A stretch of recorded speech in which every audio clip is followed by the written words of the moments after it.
I'll be entirely honest with all of you. I'm not really sure what to expect from any of this. I constantly made the most unorthodox joke, but, honestly, it kind of is now. Good morning! So, you're Vera, right? I'm Trucy. Trucy Wright. That's, right with a W, but not right, right? We're, on your side. You can tell us anything. Please? Good morning. Jesus! She speaks! Not bad, not bad. But I think you do better with a little smile, you know? You're so pretty. You need to sell yourself, you know? Trucy, let's take it easy for starters, okay? Maybe set the dial to a 3? 3 out of 10 for a little bit?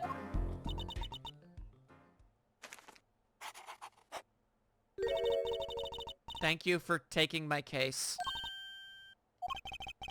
Okay, well that's a start, I guess. There she goes with the nail polish again. What the heck is that thing? That's great, really. It's so cultured.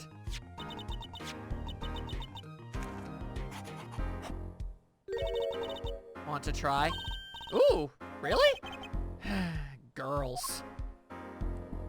The heck's that mean, bro? The victim, Drew Masham, was a forger, and a stolen painting was found in his studio. A life of crime, really. Maybe one that led to his death. Who knows? Who knows? Well, I guess I'm going to ultimately know. Are you the only prosecutor who works anymore? Well, we will now, oh, God. Sorry. Begin the, trial of Vera Masham? Is the judge okay? His voice is all raspy and he's looking around all nervous like. The repercussions of today's trial will most likely be felt for a long time, and may indeed alter our legal system forever. Today is a test of the jurist system, and the first step toward a new order in our courts. Order in the court! Daddy's secret mission. The jurists will function like a jury. Wow, that almost sounds obvious. It is hoped their inclusion will help the courts to better reflect the people's will. Why aren't there any jurists in the courtroom? Who the hell are the people sitting up there? 3 closed-circuit cameras watch this courtroom at all times. The jurists have access to everything that transpires.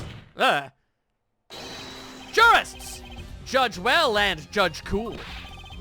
Now see here, Prosecutor Gavin. I was going to say that. My apologies, Judge. Jurists, today, judge today's trial coolly, if you would be so kind. The jurists are unbound by the letter of the law. And they don't affect the trial with evidence, but by their feelings. And we're about to find out just what effect they're going to have. Very well, Prosecutor Gavin, the details of the case, if you would. The victim is the painter Drew Masham. He was killed in his own studio. His coffee was poisoned. By whom, you may ask? Well, I'm glad you did. I'd like to tell you. By none other than the defendant, Vera Masham.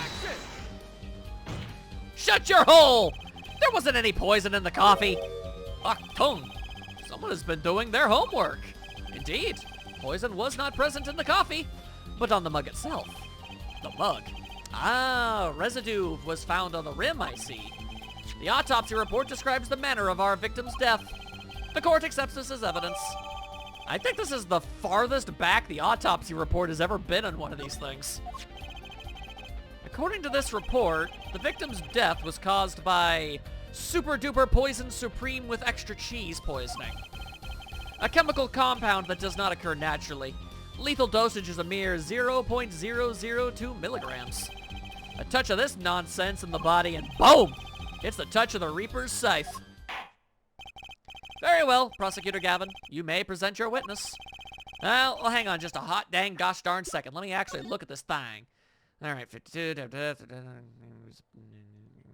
Okay, well, nothing new, but I had to check. I have for you today a simple man for a simple case. A man who witnessed the murder in its entirety. A journalist, no doubt. Oh boy, we get to look at that again. The witness will state his name and occupation. Oh, well, that was disgusting. Ah, right! Well, for starters, my name's Mark Russell. My job is a lone observer of the world. In other words, a freelance journalist, right? If you don't mind, I'd like to state something here for the record. Yes, Mr. Bushel? I dislike conclusions, specifically the aspect of jumping to conclusions. Preconceptions make Park sandbox of endless desert waste. End quote. But you're a journalist. You said so yourself yesterday. Well, that's true, yes. But you must understand I stand before you today a man with a dream. I'm offering you my testimony in exchange for exclusive rights to the story. Scoop turns Mr. Brushel into that Mr. Brushel. End quote. Let's hear your testimony then, shall we? A simple case, eh, Gavin? For me, the jury is still out. Methinks it's a little bit more complicated than that. I visited the studio around 9 that night to do the interview. The first outsider to enter the room, journalistic history made, end quote. His daughter brought us coffee right after we started. And you know what happened next? Star falls, end quote. No one else entered the room besides her the whole time. That does sound like a simple case. Unless you were the one who poisoned him. Whatever you saying, Judge? Need I remind you the cameras are rolling today? I felt the need to be a bit dramatic. You didn't do it, did you? Me do a thing like that? Come on, that's like newsmaker making the news, end quote. Or even contemporary witch hunt, end quote. I know, wild accusations rock courtroom, end quote. Rock indeed. Prosecutor Gavin sure looks like he's having fun. Dude loves mugging for the camera. I'm so happy for him. Very well. Mr. Justice, your cross-examination, please. BKB. Alright. I think I know what I need to check on. Let's see. The first outsider did the thing. Good. His daughter brought us coffee right after we started. Okay, but I know a thing or two here, so you mind talking a little bit more about this? What's this about a star falling? Star falls, huh? It's like an old telegram. Send money, over. Zowie! You don't know? That's like a journalism code word. An important personage passes away. Star falls. Get it? But there's no gravity in space, is there? I wouldn't think stars could fall, really. Does this matter? Oh boy! This is good stuff. Good stuff. How about star breaks? Nah, lacks punch. Yeah, I know. Star dies? That lacks imagination. Of course, you could go with Drew dies. Straight to the point. I like it. I think we need to hear about something a little more substantial. Yeah, let's see here. I think no. I believe this is what I want. You say Mr. Masham had the coffee too, but did you actually see him drink the coffee? Of course! He who sees it wins, but he who says it wins bigger, end quote. I live in a man sees dog eat, writes about it world, yet? I guess I can't say I saw him drink it, really. He had one so-called sip, if that. Man puts lips to mug, drinks, end quote. That poison is quite potent, I hear. My stomach did a so-called somersault, since I'd gulped down that coffee without so much as a second glance at it. Wait, maybe something's there. Some kind of so-called trick. Anyone want to venture a guess, for the record? Does this guy have a pause button? Well, Mr. Justice, did you find that testimony valuable? I'm gonna go ahead and say yeah, actually. The victim drank his coffee, then immediately fell over? Oh, yes, you can go to the press with that one. Your Honor, this is a vital piece of information. Please add it to the testimony. Very well. The witness will add this to his testimony. Very vital, right? Okay, sure, whatever. All right. He had one sip of that. The next morning, yeah, I mean, yeah, I guess the next morning he was dead too. Whatever. He was on the floor. Okay. But, hang on a second. Yeah. I don't... Is this the right piece of evidence? I mean, Emma said that this poison, like, it takes a while to actually, like, work. Objection! Right? I remember it, like, being minutes. You know what I have a problem with? A particular property of the poison used. Oh? Prosecutor Gavin was quite clear about the poison. A lethal dosage of 0.002 milligrams paralyzes the central nervous system. Well, he never said that specifically, but... Damn, that's a tough poison. If you drank that, even you, Mr. Justice, would be reduced to a quivering pile. Why are you using me as an example? Unfortunately, we weren't told everything. There was a vital omission in Prosecutor Gavin's information. An omission? See, the poison is potent indeed, as he says, but death doesn't come upon ingestion. Not immediately. That's because it is a slow-acting one. Slow acting? Wah? According to one forensic scientist, of which I perhaps, maybe, am friends with, it's one of the most potent poisons, but is absorbed into the body astonishingly slow. It takes at least 15 minutes from the time of ingestion for adverse effects to show. Ba-ba-ba-ba-ba-ba-ba-ba-boo. If we suppose that the moment Mr. Masham sipped the coffee was when he sealed his fate, then he would still have had time left to enjoy his last cup of joe! Jesus, that is a spindly dude. Ooh. Order in the court! What's the meaning of this? If what the defense says is correct, why, that contradicts the entire testimony we just heard. Well, Mr. Bushel, anything to say? On the record? Slow acting. S-L-O-W-A-C-T. It was potent, all right. Even then, it had already begun digging its claws into the journalist. He's working on a scoop. Objection! Yes, Gavin? It's Brushel, yeah. Air Brushel. Let's take a trip back down memory lane. Huh? Did the victim really die the instant he took a sip? Think it over. This is vital. You know what I think? I think that was a not-so-subliminal suggestion. End quote. I admit, it does cause a problem if he died when you said he died. I would be forced to say, auf Wiedersehen, to my simple case. And you would be forced to say farewell to your article. Come again? You can't write a story based on conjecture, can you? Well, I mean, you can write a story about anything you want. And as the case drags on, other reporters will pick up the scent, and you'll be forced to kiss your exclusive scoop goodbye. Scoop? Scoop? Ugh. Look, wait! Just wait a second, just 1 second. We're waiting, out with it. I think I just recalled a so-called important detail. A revival of recollection, end quote. A story survival, end quote. Attorney utterly confused, end quote. Actually, I did notice something when I visited the studio. I heard a poison that takes its sweet time, see? But not what I've been saying for the last few minutes, apparently. Mr. Brushel, are you saying you noticed something that explains what happened? You bet I am. The antidote for a poisonous contradiction, end quote, you might say. Man's dedicated to the way he chooses to speak. You gotta give him that much. Or, I still have no idea what you're talking about, end quote, I might say. I figured it out, but only after an in-depth interview.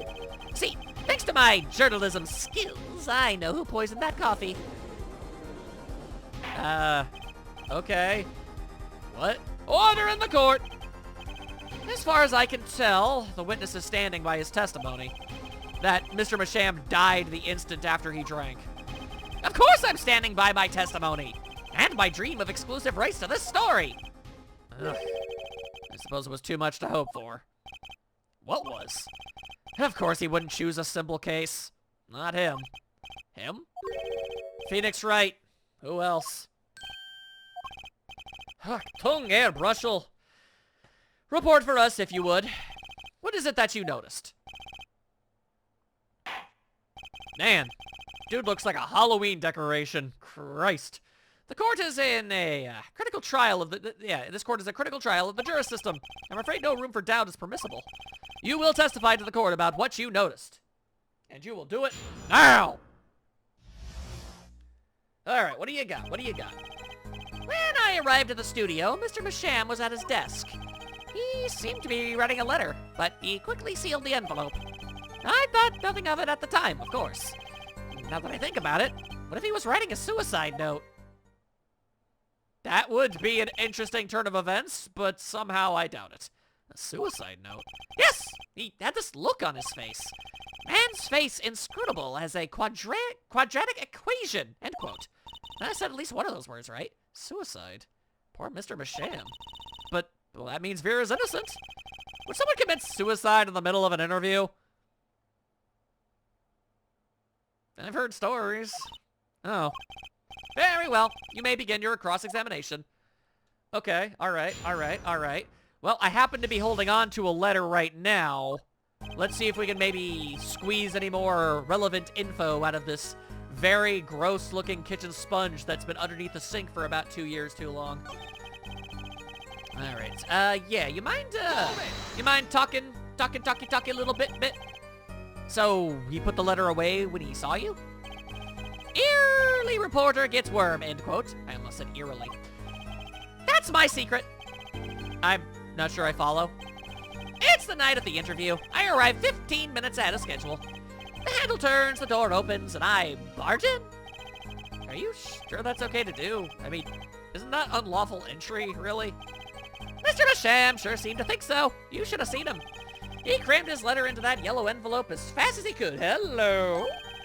I know a secret when I spot one, and that was one. It does seem significant. Well, Mr. Justice, I wonder. It does have the ring of something important. Yep, I'm gonna have to go ahead and say, add that mess straight up to the testimony, please. The defense finds this testimony vital, Your Honor. Very well, please add it to the testimony. Hey, why not? My account comes free of charge. As to this toothbrush I have. Oh boy. All right, it was a yellow envelope. I heard it was left at the crime scene. Or was it? Objection! This one's red, yo. Where's the yelly? Where's the yelly one? As it just so happens, there was a single letter in a desk drawer at the scene. In a red envelope? Wow! Oh, Jesus Christ, I hate that. Don't do that. Ugh. That was disturbing. God. Prosecutor Gavin. Yes? Was a yellow envelope found at the scene of the crime? Unfortunately, no.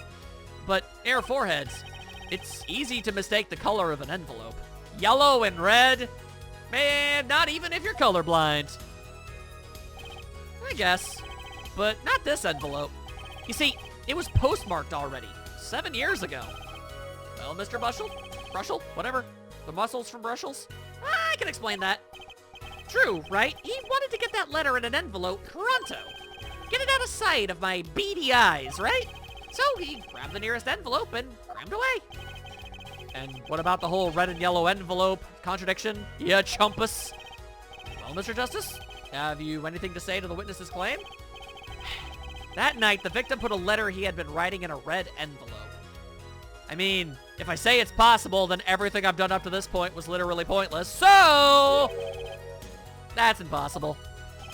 Ah, I like your expression. So full of confidence. It's simple, really. As it just so happens, the defense team investigated the contents of this envelope with, the assistance of a forensic scientist. What? Note that this letter is addressed to Drew Masham. Oh? Why would he address a letter to himself? Let alone send a suicide note to himself. I've been scooped! You done got scooped, son. Ice cream scooped. Order in the court. Mr. Brushel, can you explain this to the court? Oh, my. How could I have forgotten? I suppose this happens to the best of us. Reporter gets old, forgets lots, end quote. I'm still waiting for an explanation, Mr. Brushel. Well, I don't think I've ever heard the whimsy music in the courtroom before. That's new. Well, that's the thing, see? After he put his letter in that envelope, Mr. Masham sat there searching his desk drawer for something. His desk drawer? Yes, a stamp. So-called postage stamp. End quote. I was about to say as opposed to some other kind of stamp, but there are other kinds of stamps, so fair enough, I guess. A stamp? Whatever for? Well, to mail his letter, what else? And then, why yes, I think I saw him put it in his letterbox. Yes, it was a yellow envelope. He put it in that box. Well, apparently... Oh, how I wish it did. I'm sorry, I didn't get to read what the judge said. Apparently the yellow letter has nothing to do with the case. Oh, I wish it did. Just think if that were a suicide note. What a story. Star writes suicide note in front of reporter. Falls. End quote. As I was saying, that has nothing to do with the case. That said, yes, Your Honor, it makes me wonder about the contents of that red envelope. Well, I'm glad you're curious. Yeah.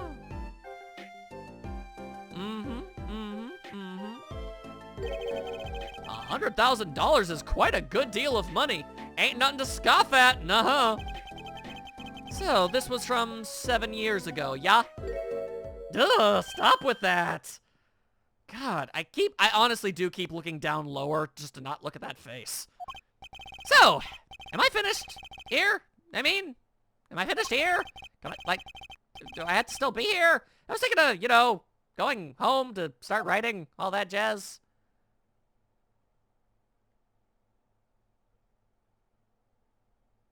Why is it so quiet in here? I hate to state what should be pretty obvious to anyone, but when you catch the scent of a story, you make that, rather unique face. Ah! Come on! Attorney has active imagination. Little else, end quote. Even I noticed something, and my eyes aren't what they used to be. You know, I'm starting to understand what all this perceiving stuff is about. Judge has active imagination. End quote. Alright. Please continue with your testimony. Tell us about the scent of a story. I'm the one asking the questions here. Usually.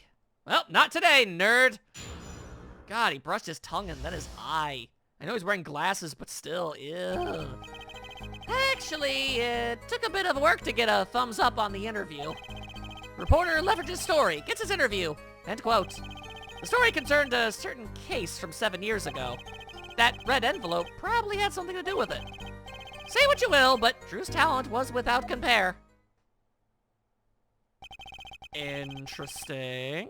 So you threatened to go to the press with this story? That's how you got your interview? Blackmail? Well, yeah. I mean, no. It wasn't exactly blab. I mean, I'm not. Something wrong, Mr. Brushel? Look, this is my story, my tidbit. Journalist's info is livelihood, end quote. I see. While you have me chatting away in here, what's going on out there? What if some Wally Wordsworth or Sally Scooper gets wind of my story? They could be going to press while I'm going to waste. The court feels your pain, Mr. Brushel. However, it also does not, in fact, give much of a crap about it. Mr. Justice, let's pick up the pace. A certain case 7 years ago. Wait, 7 years ago? Yeah. That number really does just keep coming back over and over and over and over again. And I guess that thing at the very beginning of this entire chapter did say everything is connected. Boy, howdy, is everything connected. Also, what was with that knowing look there, Trucy? Okay. Actually, it took a little bit of work. Okay, so what should we do? Let's see here. I mean, my perceiving thing is happening, but... I'd really rather not zoom in on this. Okay. So, we've got this. And we've got this. Okay. It could be something in here, but... Okay, well, first and foremost, I'd actually like to press this. Just for my knowledge having thing. Yeah, there you go. A certain case 7 years ago? Tell us, what case? Let me state one thing, Mr. Attorney, and you can quote me on this. I can't talk about that case. Why not? It's about journalistic pride and staunchness and credibility and connections and fortitude and platitudes and longitude, all that jazz. You get it. Journalist reveals sources only over his dead body. End quote. Quite frankly, you look like you've already been mummified, my guy. So, what'll it be? Gonna strangle me? Dead men don't tell no tales, Mr. Attorney! He sounds pretty determined to not talk. Our chance of breaking his will aren't looking good. Indeed.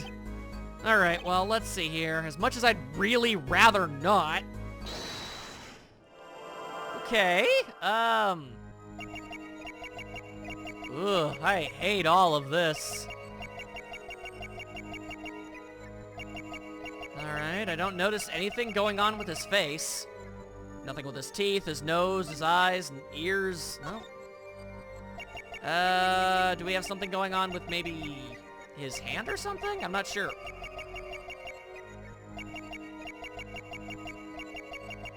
I really wish I didn't see that, but okay. I'm gonna go ahead and call that one a tell. A very, very, very gross tell, and I don't like it. Gotcha!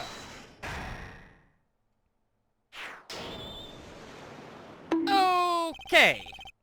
Sweat much, Mr. Brushel? Why, yes, actually. Why do you ask? Yeah, well, you know, it's a genetic thing. A man can't help his glands, you know?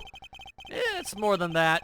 When Mr. Masham's talent was mentioned, you suddenly began to sweat buckets. You're hiding something about it. You're hiding something about his talent. That's ridiculous. What? You're a crazy man. What? Go to the loony bin, you crazy man. Evidence time. Let's show where Mr. Masham's true talent lay. Alrighty, easy peasy. It just so happens I have evidence showing the talent mentioned in that letter. Methinks it was dun dun dun dun dun dun dun dun. This painting was found in Mr. Masham's studio. There are two problems with this painting.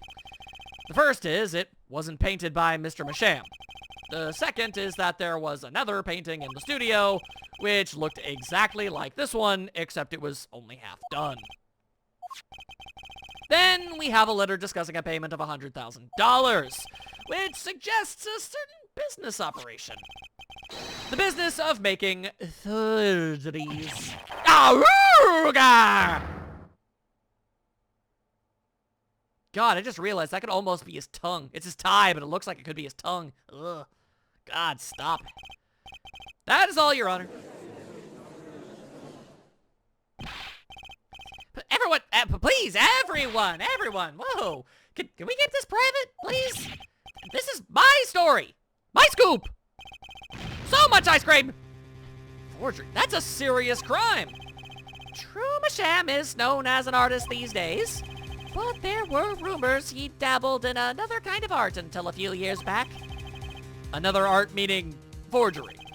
True Masham was talented, all right. Talented at making precise, detailed fakes. The fact that certain criminal elements were quick to discover. Criminal elements? What? You can't seriously be talking about... Exactly! I'm talking about forging evidence. The rumors started circulating 7 years ago. 7 years ago? So, are we to understand that this letter, this payment of $100,000 was for... Exactly! Forged evidence nets tiny profit! End quote.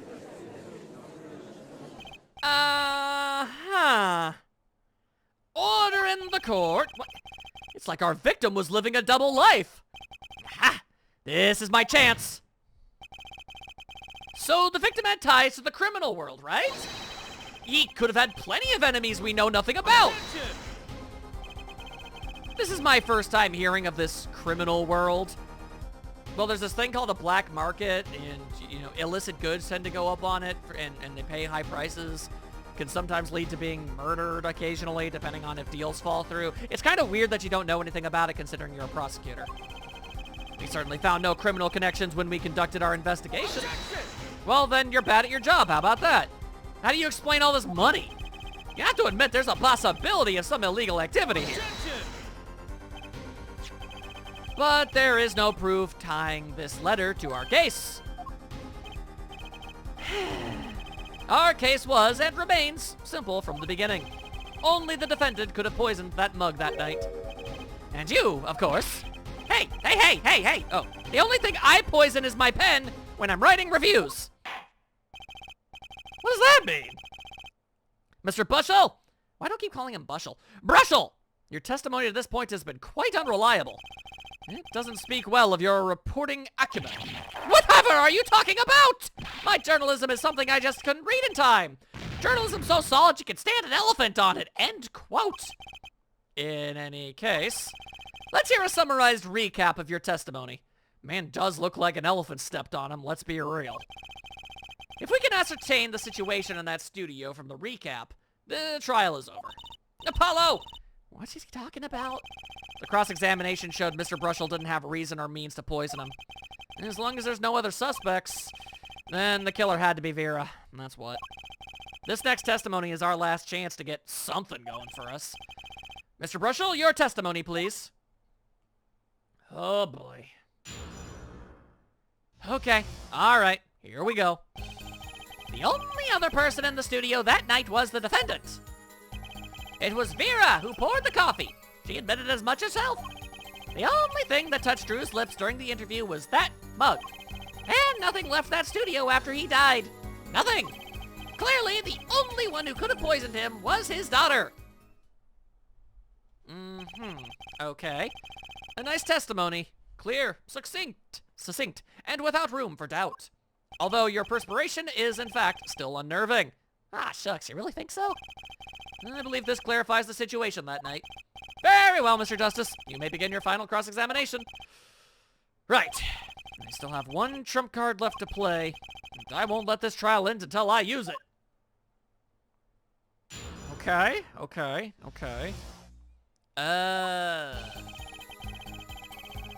Nothing...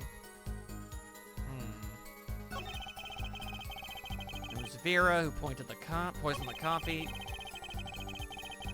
I was kind of thinking this. I mean, it's a technicality, but I mean, a changed testimony is a changed testimony, so let's see if this works. Not one thing? You're sure? Yep, sure as sure can be. Well, with one exception. What? Journalist Spark Brushell does interview, leave studio, end quote. Come on! It's a joke, get it? Not funny, I know, but... This is why I didn't do stand-up. Oh god, I can hear the laughter again. Did something leave the studio that night? Why does that sound familiar? Where have I heard something like that before? Mostly him? Now that we've proven our witness is a comedian of sorts, I'd like to turn our defense attorney back to returning the testimony. There you go. Do you have any idea what, if anything, might have left that studio that night? I do, yes, actually. I think one thing might very well have left that studio the night, actually. A certain something that has vanished from the crime scene. By which you mean something other than our witness. I mean, it's something he even himself said left the place. So there you go. Don't tell me. Vera Masham. Believe me, any comic relief I may provide is entirely unintentional. Much like a certain Japanese schoolgirl, it seems the world conspires to make me the butt of the joke no matter how hard I try to avoid it. Then let's see what you've got for us, Mr. Justice. Well, this thing wasn't at the scene of the crime, so I can't show it to you. But I do have evidence that shows how it could have been taken from the scene. Yeah. Take that! The witness himself said that something got mailed, right? Isn't the only link between that studio and the outside world a letterbox? What did Mr. Brushel just tell us when he entered the studio on the night of the murder? The victim had just finished writing a letter. That's right, he just wrote a letter. He just wrote a letter. He just wrote a letter. I wonder where he sent it. Yeah, I said that, and yeah, it was true. Furthermore, you went on to tell us that he put the letter in a yellow envelope and put it in the letterbox.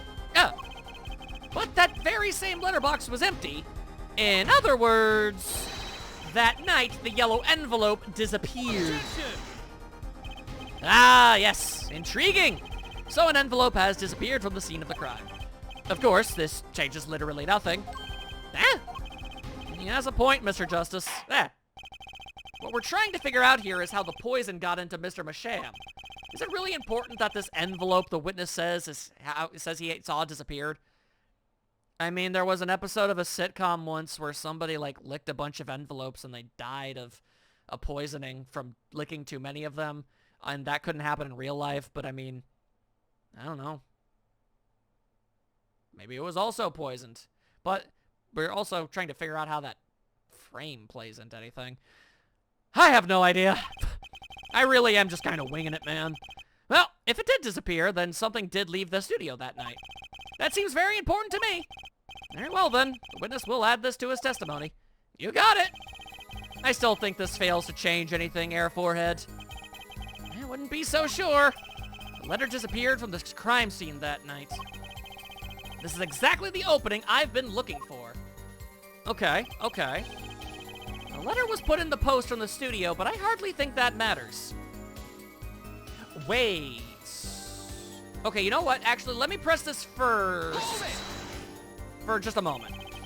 Nothing could be more serious than an envelope disappearing from that studio. And you were hiding that fact from us. Yes. Well, actually, I don't argue the possibility that a letter disappeared from that studio. But Air Forehead, isn't there a much more serious question before us? Right, how Mr. Masham was poisoned, I know. But Mr. Brushel's testimony has changed, which means the facts of the case have too. And what he's told us means something entirely different now, I'm starting to think. I was starting to think that too. Let's keep thinking, Apollo.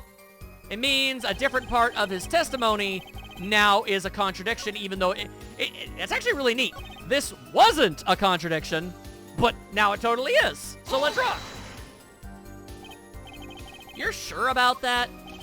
Well, to be really, really precise, I was busy gobbling mint candies the whole time. Okay, well, good for you. One of those candies might have been poisoned. Yet, at the time of the autopsy, no fresh fragrance of mint filled the room. And no mint residue was found. That's not really where I was going with that. Okay, so then what the heck can I do? Don't tell me you're still trying to prove this. You think the victim ate, drank, or otherwise ingested something other than coffee? I am. Well, Mr. Justice, if you have some proof, the possibility is there. I can feel it. Just maybe not prove it yet. And possibility isn't gonna cut it, not now. Mr. Masham ingested that poison via a route other than the coffee, and I can prove it! Proof is possible. Here goes nothing.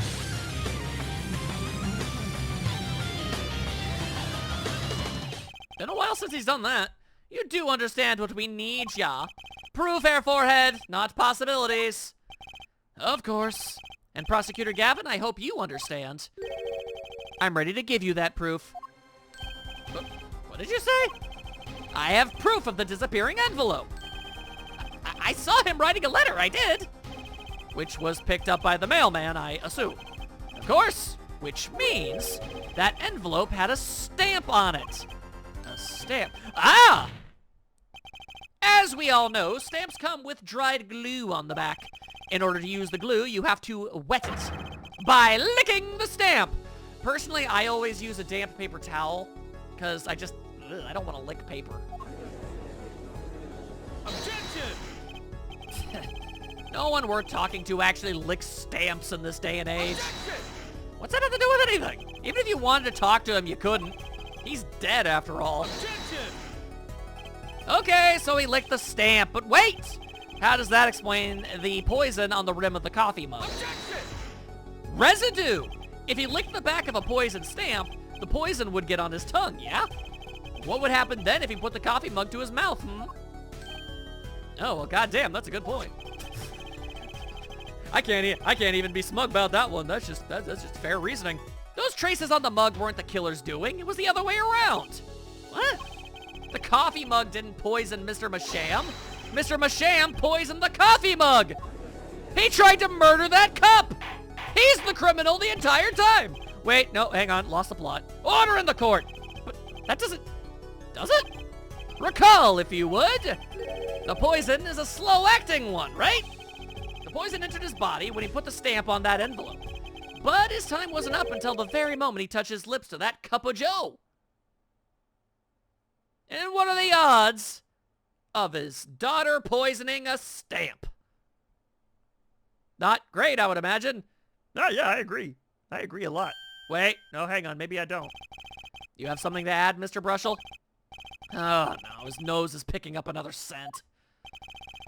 As I believe I mentioned earlier.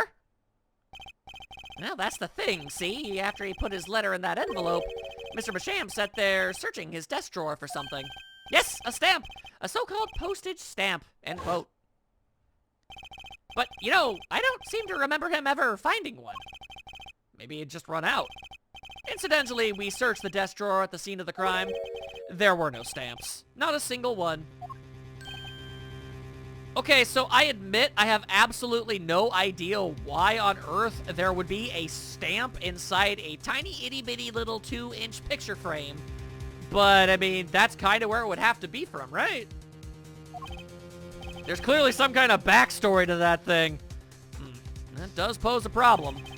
How will you prove that the stamp was coated with poison? Actually, I'm glad no other stamps were found. It makes proving the stamp he used was poisoned possible. Good show. Good show. You can't even prove there was a stamp at the scene in the first place. Well, let's hear what the defense has to say anyway. I mean, he's been remarkably pretty good about this so far. What's your evidence that proves the existence of the poison stamp? This really tiny frame. Do they even make picture frames this small? I don't think they do. Well, that certainly is a cute little frame. And by little, I mean really little. Like, where the hell did you even... This would have to be, like, custom made or something? It was on the victim's desk, Your Honor. Quite empty, as you can see for yourself. I noticed that, too, during my inspection. So what? Apparently you weren't as observant as you should have been. You see, when you saw this frame, it was missing something quite important. Missing something? Yeah, a pale bluish stain on the inside of the frame. Poison residue! What? Why wasn't I told about this? 'Cause you're bad at your job. Alright, the frame is only 2 inches square. The face of the frame is even smaller, sorry. Maybe an inch wide at most. You aren't saying... Oh, I do be saying it, though. Oh, but I am. Tell me what fits in such a small frame. A commemorative stamp, perhaps? Order in the court! The poison stamp was in this frame? Impossible! Prosecutor Gavin, explain the impossibility of this. Why would he put something like that on his desk? Don't tell me he had it there so he could commit suicide if the mood struck. You know, can I say something? I had a thought, see? What, Mr. Brushel? And please stop jittering around like that. Seriously, God, you're so creepy. The victim was a forger, right? There's a lot of money in that line of work. Forger forges friends, makes enemies too, end quote. So the poison stamp might have been a murder weapon aimed at him. Objection!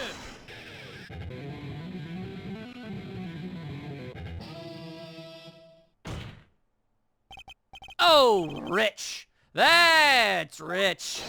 Leave the ridiculous flights of fancy to the Gaviner's song lyrics, please. By the way, we're still looking for a new guitarist. Please apply. Finally, something we agree on. The stamp was a murder weapon? Nonsense. Murder is a simple business. Who would go to such lengths? No one. Oh, I disagree. Pardon? Recall, if you would, the victim's reclusive lifestyle. Drew Masham hid from the world. I didn't even realize until I saw that one other photo of him, I didn't even realize he had that huge-ass, like, hair poof. That's a weird style, man. Hid from the world, he avoided meetings. His only contact with the outside world was the mail. The mail! Mail time! Now, if you wanted to kill someone you couldn't meet, but you knew red letters, a stamp would be the perfect weapon. Ridiculous! Where's your proof? I want proof! Show us evidence that this poison stamp was sent to him as a murder weapon. I might not have evidence, per se, but things are finally starting to come together. What is it, Apollo? Your fists are trembling. Yeah, I slammed the desk really freaking hard. I think I broke my pinky. I think I know what happened. I don't believe it, but I can see it. I think I know how Mr. Masham was killed. Well, fill us in, Mr. Justice. What up? A certain piece of evidence points to the truth, Your Honor. I can show you how someone with the intent to kill sent Mr. Masham the stamp of death. Oh! I remember! Yeah, hang on. The enclosed stamp! There you friggin' go! Isn't this the envelope, the one from 7 years ago? Think about the text of the letter again. Check this mess. If and you know me. There were 2 pages in the envelope. This is page 1. But this is page 2. Much more interesting than the first one. I want to draw your attention to one phrase in particular. Send in the enclosed envelope with the enclosed stamp within 3 days. The enclosed stamp, Your Honor. Ah! In other words, if I have this straight, the stamp! Poison! On the stamp! Lick, lick, gasp, end quote! Weird way to phrase it, but accurate. Now, what if he had done exactly as the letter asked? He would sign the document, put it in the envelope, and put the stamp on it, right? Then he would put it in his letterbox. 15 minutes wouldn't have elapsed between affixing the stamp and mailing the letter. But the clock started ticking, and the reporter did say he showed up 15 minutes earlier. It all makes sense. And when the time came, he drew his last breath, and the murder weapon would be taken away from the scene. Quite conveniently, thanks to the postal system. We got to abolish that mess.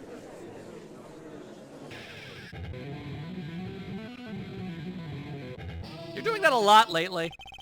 All right, you heard it here first, folks. We have to push every single mailman into a volcano.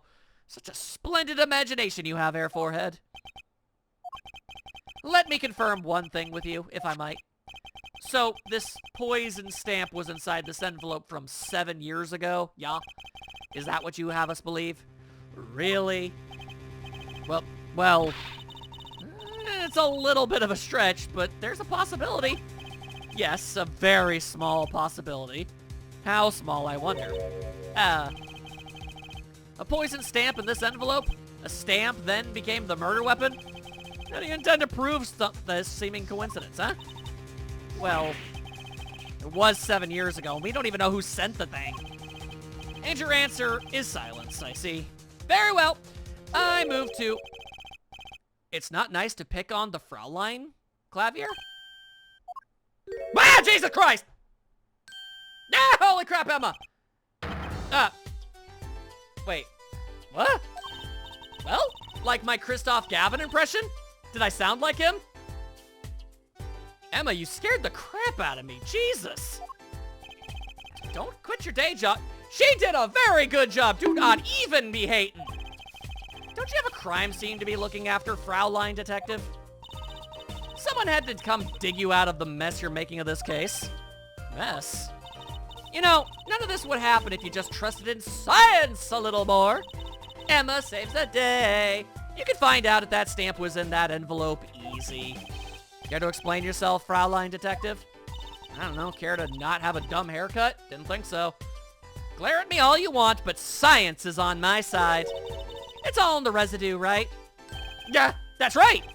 The poison detection spray. Produce the red envelope at once. You can open it on the authority of the court. Heck yeah, heck yeah, heck yeah! Huh, huh, huh, yeah! Huh! Huh. Huh. I'm spraying. I am spraying. Okay. I sure wish I could spray more of this at once.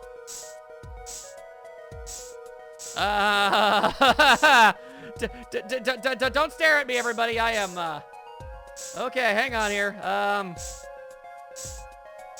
Where the hell am I supposed to? Ah, there we go. Okay. Woo! Woo! That was, just Apollo chilling, just like constantly spraying this letter. I'll find it eventually. Oh, would you look at that? No mistaking it. That's the poison. Hip sway. I don't believe it. A murder weapon from the past. Now 7 years later, it bears its fangs at last. Objection. Who asked you? Absolutely outrageous. Tell me why. Why didn't this murder take place 7 years ago? Well, there's one possibility. Maybe Mr. Masham figured it out. Figured what out? He realized that the person who sent that letter wanted him dead. So he sent his reply with a different stamp. And put his decisive evidence in a frame? Who's holding it? Who's holding what? Oh, it's you. Ah, you're still here. Jump scare. Can I make a statement here? On the record? I, Spark Razor Tooth Brushel, claim this scoop is mine. Drew Masham, killed in cold blood. By sender of 7-year-old letter, end quote. Nah, no, maybe something more succinct. Star falls after a 7-year delay, end quote. Why is this guy still here? Order in the court! I see no room for further argument here. Though I admit, this is all coming as quite a shock.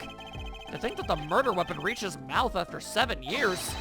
Stamp his ticket straight to afterlife, end quote. Uh-oh, I think the witness is a bad influence on our judge. I see no need for further debate on this matter. The sender of that letter 7 years ago could hardly have been our defendant. Apollo, I think we just won. Very well, this court finds the defendant objection. Yeah, okay. God, he went from not doing that much at all to 4 times within like 15 minutes. What the crap?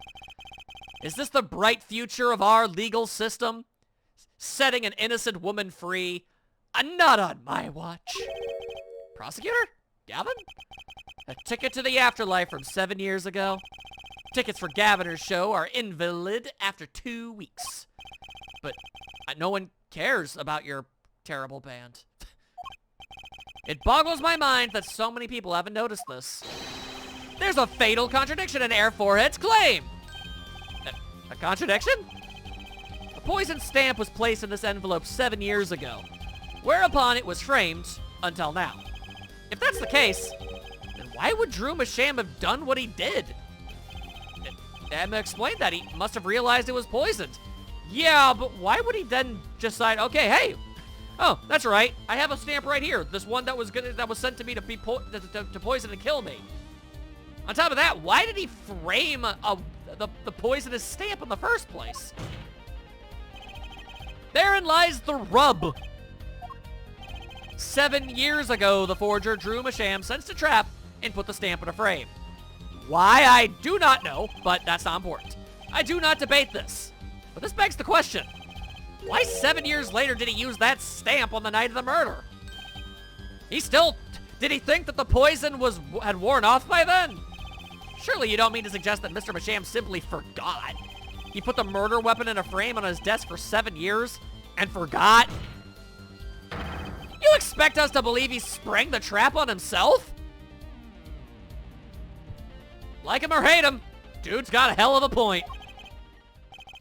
Yeah, I don't even have anything resembling an idea as to why that's the case. I really don't. I am completely clueless. Well, I admit this is all quite shocking myself. It does seem highly unlikely that he would fall foul of a trap. That had been sitting on his desk for 7 years. Apollo! I don't think we're winning anymore. I'm glad to see we're all back in the real world now. Yeah, the real world. So realistic.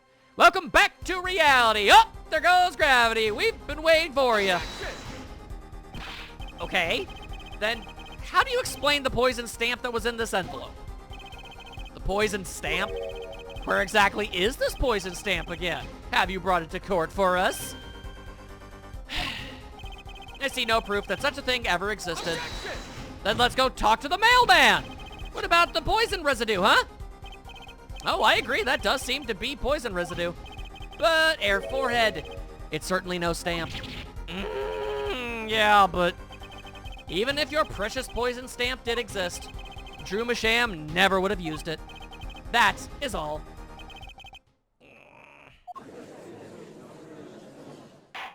I believe we've come to a conclusion again.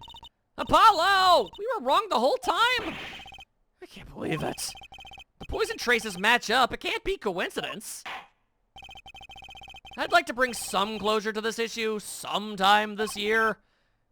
This hasn't even been going on all that long, really. We've had much longer situations. Mr. Justice? Yes, Your Honor. Let's review the facts and see where we stand.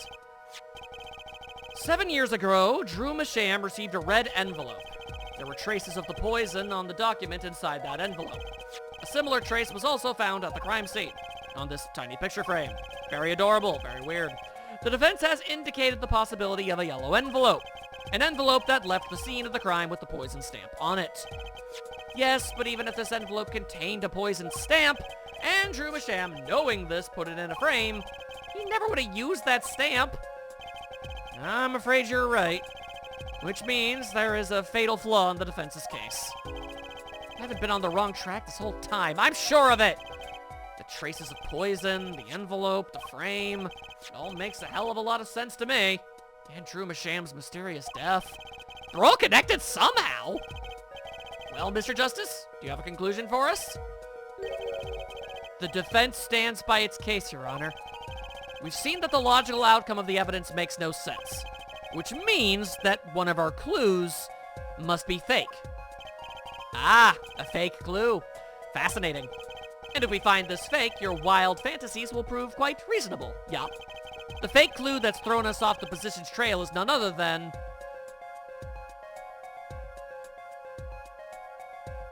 That's an interesting thing to add. I mean... Okay? The victim was a fake clue? I'm afraid I don't understand. I'll explain. Please do, because even I'm not 100% on this. We have an envelope, a frame, and a mug linked by poison. That all makes sense. What doesn't make sense is the victim himself. Objection! Congratulations, you've completely lost me. Yeah, well, let's be honest, that's never been difficult, has it? So the fake evidence is none other than the master of fake himself, the forger? It makes a good story, I'll give you that. The fake clue, fakes, forgeries. Ah! I know that face. That's the I just had an idea face. Or maybe it's the I just woke up from night terrors on the couch face, but whatever, it's a good one. I don't know if I'm right, but I'm going with it anyway. What if our forger is the fake? Pardon? 7 years ago, our forger sniffed a trap and stepped aside. 7 years passed.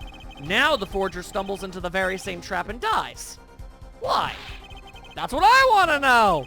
Because the forger who was killed was a fake. Here we are again. The victim was a fake? What does that even mean? I don't even know. One forger smelled the trap. One forger fell into the trap. That's 2 forgers. And one of them was a fake. The music says we're confident. Let's go! Where are we going with this? Order in the court. So, you're telling us that Drew Masham, the victim, was a fake? Well, if he was the fake, who was the real forger? You'd better not be claiming there was some kind of switcheroo. I'm afraid you're going to have to back up your story. Mr. Justice, show us just who the real Drew Masham was. If Drew Masham wasn't the real forger, there's only one other person it could have been. Understood, Your Honor. I mean, yeah, I guess so. Forger Drew Masham was himself a forgery. The real forger was... I guess it would have to be Vera.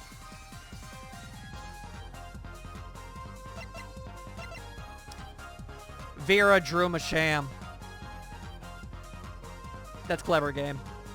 I can't even hate that. I don't know who came up with that.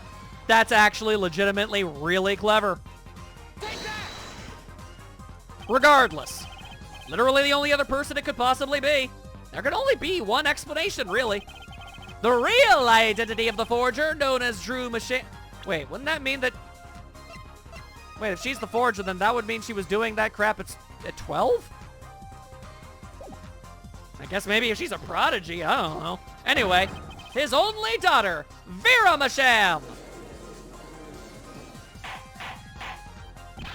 Order in the court! Mr. Justice, this is going out on a limb, even for you. I kind of agree. I mean, Vera, a forger? She carries around a sketchbook, so clearly she's an artist. Let's consider it before you write it off entirely. If you look at the paintings in the studio, one fact becomes quite clear. Forgery had been taking place in that studio for quite some time. The forger wasn't caught in that trap 7 years ago. This can only mean that the one who was caught in the trap wasn't the forger. Well, actually, that does make a certain kind of sense. One more thing. Only 2 sets of fingerprints were found in the forger's studio. Drew Masham's and Vera Masham's. If we know that Drew Masham wasn't the forger, that leaves only one possibility by process of elimination. The forger was Vera Masham. Well, wow, 5 in 1 court. Fascinating. Okay, he's not dismissing it. We've got something to work with here.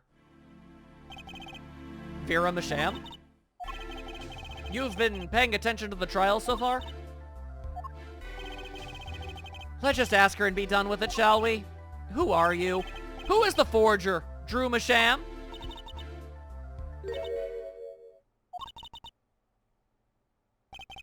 Was that an expression of emotion I saw on her face? She's staring holes into Prosecutor Gavin's face. I'm used to being stared at by Frauleins, believe me. Though they usually talk to me, too. Tell us, were you the one who forged those works of art?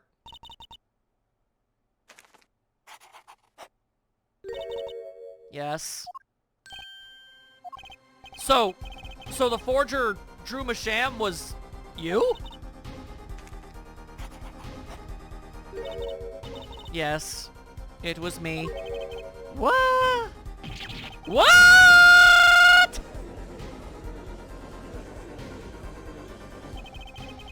The court was in an uproar and it wasn't coming down.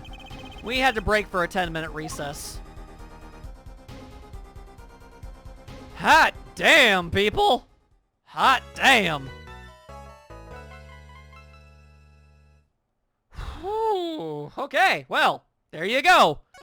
There you go. We only gone and went and made the impossible possible yet again. Only thing is, now where the hell do we go? Let's find out.